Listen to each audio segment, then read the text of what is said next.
እሺ ይሄ ነገር መጻፋችሁ ላይ ስላለ ሶልቭ አላድርገውም ግን የሆነ ሜተድ እንድትጠቀሙ የዚህና የዚህ ጥያቄ ምንድነው ልዩነቱ ነው ኤ እና ቢ ኤ ምን ይላል ሁለቱንም 10 ይላሉ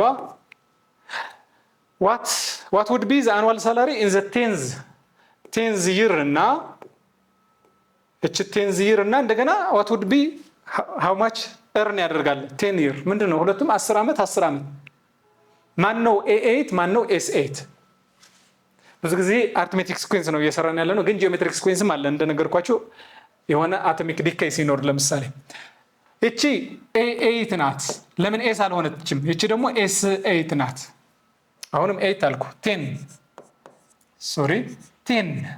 ምን ማለት ነው 10ኛው አመት ላይ ሲደርስ ማለት 10 በዚህ ካምፓኒ ላይ 10 አመት ደርሶ 10 አመት ሰርቶ ስንት ይደርሰዋል ማለት ነው ይሄስ ካምፓኒው በ10 አመት ውስጥ ስንት ከፍሎታል ማለት ነው ወጪ ያደረገው ለዚህ ሰውዬ አንድ ተቀጣሪ ነው ይሄ ሰራተኛ አን ኤምፕሎይ ወይ ጆብ አፕሊካንት ይላል በዚህ ጀምሮ ስታርቲንግ ሳላሪ አለው በ32000 ጀምሮ የምታደርጉት ምንድነው ስታርቲንግ አሁን ራሱ ስለ ሲኩዌንስ መሆኑን ይነግራችኋል ስታርቲንግ ከዛ እየጨመረ ይሄዳል ይሄም የሚደመር ነገር ነው ስለዚህ ሲኩዌንስ ነው በ32500 ይቀጠራል መጀመሪያ በሚቀጥለው ስንት ይከፈላል 1400 ይደመራል 1000 ደምሩ ስንት ይሆናል እንደዚህ እንደገና እያለ ሲቀጥል እንደዛ እያለ ይሄዳል እቺ ጋራንቲ ናት በቃ በየአመቱ ይሄ እንደሚጨምር ተነግሮታል እቺ ዲ ናት ማለት ይሄ ኮመን ዲፈረንሳችሁ ነው ይሄኛው A1 ነው እየጨመረ የሚመጣ ሳላሪ ነው እንደዚህ አይነት ደሞዝ ነው እንደገና ቃል የተገባለት ስለዚህ it is promising A1 አለ ኮመን ዲፈረንስ አለ 10ኛው ወር ሲደር እቺኮ በሁለተኛው አመት ነው የሚቀጥለው አመት ስንት ይከፈለዋል ማለት ነው 33900 በ10ኛው አመት ደግሞ ወደ ትልቅ ነው ወዴት ይሄዳል እስከስሩት A1 ሲደመር ስንት 9 ዲዎች ማለት ነው ዲ አላችሁ እዚህ 9 ጊዜ ተጨምራለች እቺ ደሞዝ ማለት ነው 9 ጊዜ ተጨምሯል ምን ላይ 32500 ላይ ነበር ስለዚህ ወደ 40 ምናምን ሺህ ይገባል ስሩት S10 ማለትስ ምንድን ነበር ያልኳችሁ አሁንም ፎርሙላው ነው የሚያስፈልገን ግን እንዴት ለየነው እንደነገርኳችሁ እቺ 10ኛው አመት ላይ ያለችው ደሞዝ ይሄ ግን how much would be earned at the firm ማለት ካምፓኒው ለዚህ ሰውዬ ስንት ያወጣል ማለት በ10 አመት ውስጥ ምን ያክል ደሞዝ ተከፍሎታል ይሄ ሴቭ ያድርገው ከፈለገ ያጥፋው ግን ካምፓኒ የከፈለው ማለት ነው S10 ማለት ነው S10 ያስቀምጠዋል ሴቭ ያደርጋል አላለም ምን ያክል ተከፍሎታል በ10 አመት ውስጥ ነው እንጂ ሴቭ አይደረግም ሁሉ ስለዚህ S10 ፎርሙላ ነው የሚያስፈልገን ምንድን ነበር ፎርሙላችን n አሁን 10 ነው an A10 ነው A1 ኦቨር እቺ ናት ፎርሙላችን A10 አለን አዎ እዚህ ጋር ካልኩሌት ያደርጋችሁት አሁን ይሄ ባትጠየቁ እንኳን ማለት ነው A ባይኖር እንኳን ይሄ ስትጠይቁ ዳይሬክትሊ ይሄ ያስፈልጋችኋል ማለት ነው ስቴፕ ባይ ስቴፕ ስለተጠየቀ አይደለም እቺ ባትኖር ራሱ ይሄ ያስፈልጋል ለምን A10 ያስፈልጋላ S10 ላይ A10 ታስፈልጋለች A10 ለመስራት ግን ይሄ ያስፈልግም ኦኬ A1ስ አለች ስለዚህ ሰብስቲት ስታደርጉት ምናልባት S10 ላይ በሆነ 100 ሺዎች ነው ሊሆን የሚችል ምናልባት 30 ሺህ ስንት ማን ነው 300 ሺህ 400 ሺህ ስትደምሩት እንደዛ አይነት ተከፍሎታል በ10 አመት ውስጥ ማለት ነው ወጪ ለአንድ ሰው የተደረገ አሁን ደግሞ ፍላወር ይላል ለምሳሌ አንድ ፍላወር 110 ሴንቲሜትር ናት እንበል አንድች አበባ ስትተከል ለምሳሌ እቺ 110 ሴንቲሜትር ናት ከዛ at the end of first year ቀጣይ አመት ስታዩት እቺ first year ናት ቀጣይ አመት ስታዩት የሆነ ነገር ጨመረች እቺ ግሮዝ ያደረገችው ፓርቷ ናት በስንት 120 ያደረሰች ማለት ከዚህ ወደዚህ 10 ጨመረች ማለት ነው 10 ሴንቲሜትር ጨመረች ግሮዝ ፓርቱ ይሄ እንተውና እቺ ግሮዝ ፓርት ማለት ነው የጨመረበት ሴንቲሜትር ብቻ ኮንሲደር እናድርግ each year half ነው የሚጨምር አለ half የሚቀጥለው አመትስ እቺ በሁለተኛ አመት ናት ሶስተኛ አመት ላይ ከዚች እንደገና half ትጨምራለች ትልቅ አረኩት ግን 5 ኦቨር የ10 ግማሽ ማለት ነው 5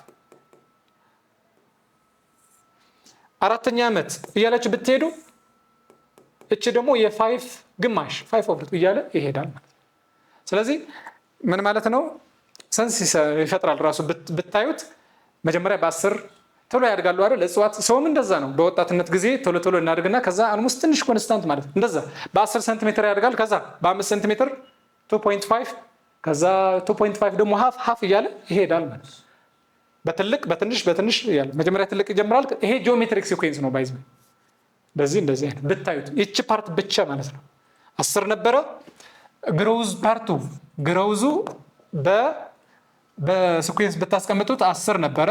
ከዛ 5 ሆነ ሃፍ አሁንም ሃፍ እንደዛ ነው። አያችሁት 10 ነበረ የ10 ግማሽ እንደገና የሱ ግማሽ እያለ ማለት በ1/2 ነው። አሁን ይሄ እቺ መጀመሪያ የነበረችው G1 ትሆናለች። ኮመን ሬሾአችን ደግሞ ስንት ነው? በስንት ነው እየተባዛ ያለው? ከላይ ያለው ኮንስታንት ነው። ከላይ ያለው እንኳን ሳይሆን ዝም ብላችሁ ከዚህ ከ10 ኮንሲደር ስለምታደርጉት የኛው 5 እንዳይምታታችሁ 1/2 የዚህ ግማሽ ነው። ኮመን ሬሾአችን 1/2 ነው ማለት ነው። ግማሽ እያደረግን ስንወስድ እሺ አሁን የሚያስፈልገን ምንድነው ታዲያ? ዋና ጥያቄው የፈለገው show that አሁን ማሳየት የምንፈልገው show that the height of the flower will never be ከዚህ ኤክሲድ እንደማያደርግ ማለት ነው። ማለት 110 የተከልናት 110 ነበረች።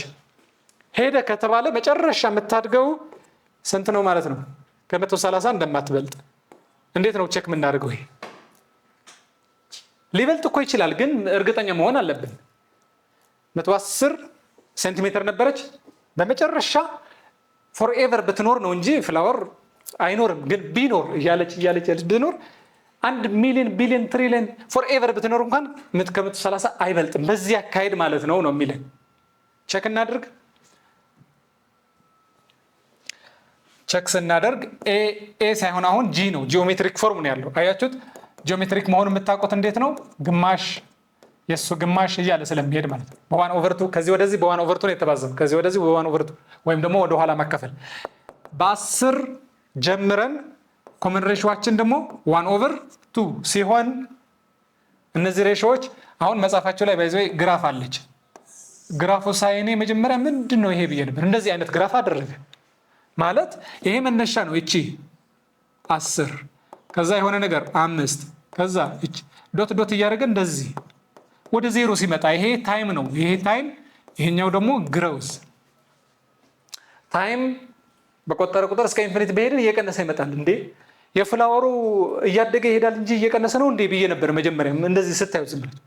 ምክንያቱም ፕሎት የተደረገው ነገር ምን ቨርሰስ ምን ነው ማየት አለባችሁ። ሄይት ኦቨር ታይም አይደለም።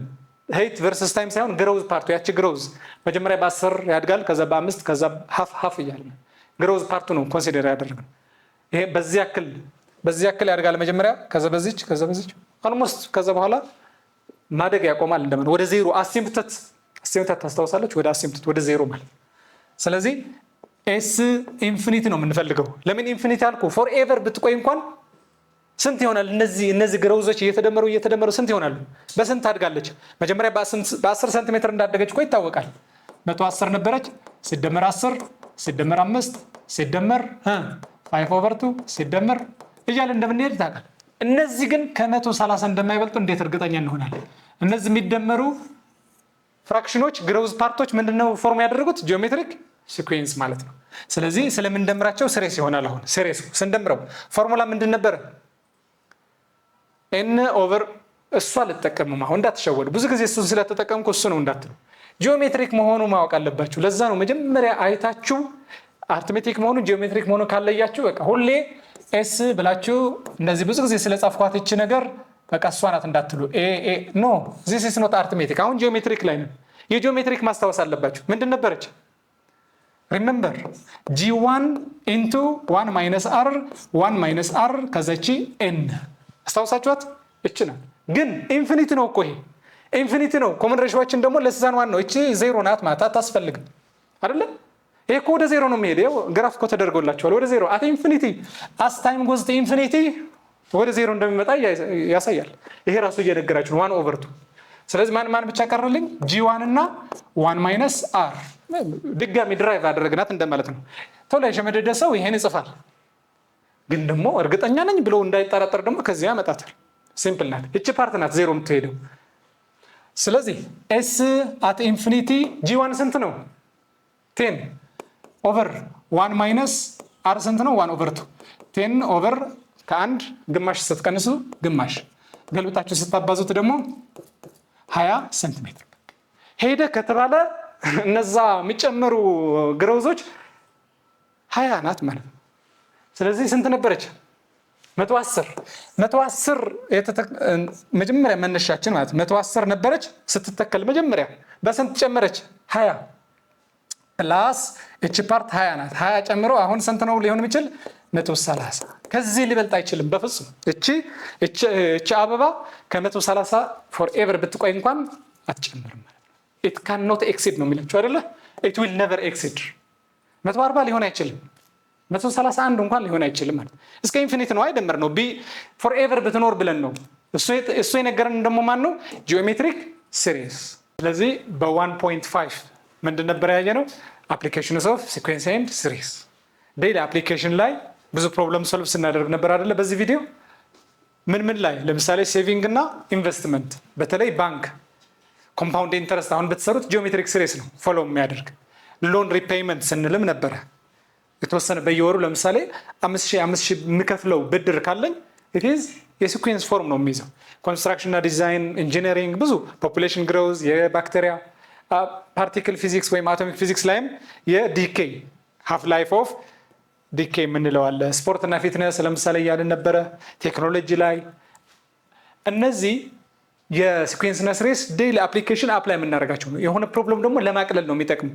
እንደገና መቼ ነው የሆነ ኤ ተርም ኤኤን እና ኤስኤን ለይተን ካላወቅን ፎርሙላው ያስቸግረናል። መቼ ነው እቺ ሊስት ከተጠየቀን። ይሄ ደግሞ ሳም የምናደርገው ነገር ካለ ወይም ቶታል የምንሰራው ነገር ካለ እቺ ሲኩዌንስ ፓርት ናት፣ እቺ ደግሞ ሲሪስ ፓርት ነበር ያየነው።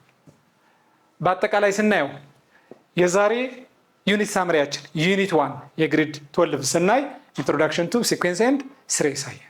ዴፊኒሽኑ ምን ማለት እንደሆነ ታይፕስ ኦፍ ሲኩዌንስም አይተናል፣ አርትሜቲክ እና ጂኦሜትሪክ ብለን። እንደገና ሩሎች ነበሩ አይደለ? ታስታውሳላችሁ? የሆነ ሪከርሲቭ ሩል ተጠቅመን ፍሮም ፕሪቪየስ ለምሳሌ የፊቦናቺ ሲኩዌንስ ስናይ የሙላቱ ለማ የሚባል ኢትዮጵያን ሳይንቲስት ታየን አይደለ? እነሱም ታይፕስ ኦፍ ፎርሙሌት የምናደርግበት ምን አለ? ሩል አለ ማለት። እነሱን ተጠቅመን ነው ዲፋይን የምናደርገው። ታይፕስ ታስታውሳላችሁ? ነው ጂኦሜትሪክ እና አርትሜቲክ። ፓርሻል ሳም ስፔሻል እቺ ነገር አዲስ ከሆነች ደጋግማችሁ ይዩት። ፓርሻል ሳም ምንድን ነው? ፓርሻል ሳም ለማድረግ ደግሞ ምን ስንጠቀም ነበር?